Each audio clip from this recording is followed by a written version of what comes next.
Morning, জয় গোপাল, রাধে রাধে। তো আজকে তোমাদের সাথে শেয়ার করবো গপুকে আমি কিভাবে রেডি করাই। তো প্রথমে আমি যখন আমার সাথেই আমি গপু ঘুমাই, তো আগে সকালে ঘুম থেকে উঠে বাসি জামাটা আমি ছাড়িয়ে দিয়েছি, গা হাত পা মুছিয়ে দিয়েছি।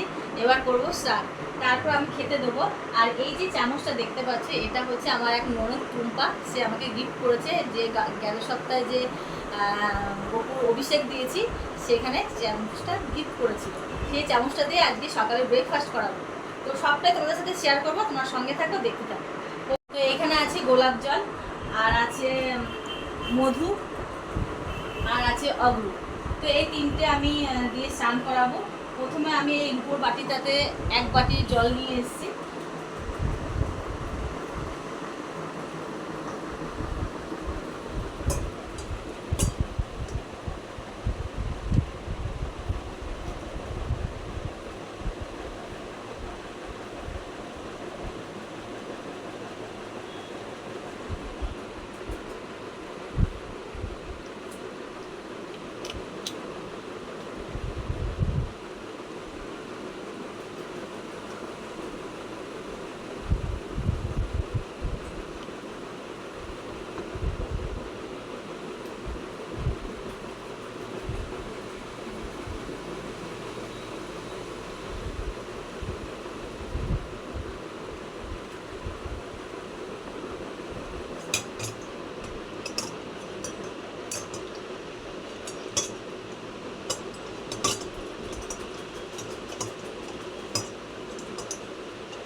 হচ্ছে আমার প্রতিদিনের রোজগার কাজ, যতদিন আমি গোপু সোনাকে নিয়ে এসেছি।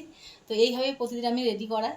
তো কেমন লাগলো তোমরা অবশ্যই কমেন্ট করবে, লাইক করবে, আর একটু প্রচুর প্রচুর করে শেয়ার করবে। আর প্রতিদিন ভোগে মানে গোপালের ভোগ, যে কোনো ভোগে তো তুলসী পাতা খুব দেওয়ার নিয়ম, মানে দিতেই হয়, তবেই ভোগ হয়।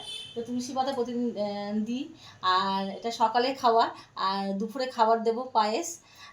তো এইভাবে আমি গোপু সোনাকে মানে খুব যত্নে রাখি। আর আমার খুব ভালো লাগে, আমার যেখানে যাই আমি সঙ্গে নিয়ে যাই, সঙ্গে নিয়ে ঘুমাই। অনেকে কী করে যে সিংহাসনে রাখে, কিন্তু এটা আমি করি না, আমার সঙ্গে সঙ্গে রাখি, যাতে আমার অনেক আপদ বিপদ কেটে যায়। সকলেই ভালো থেকো, সুস্থ থেকো।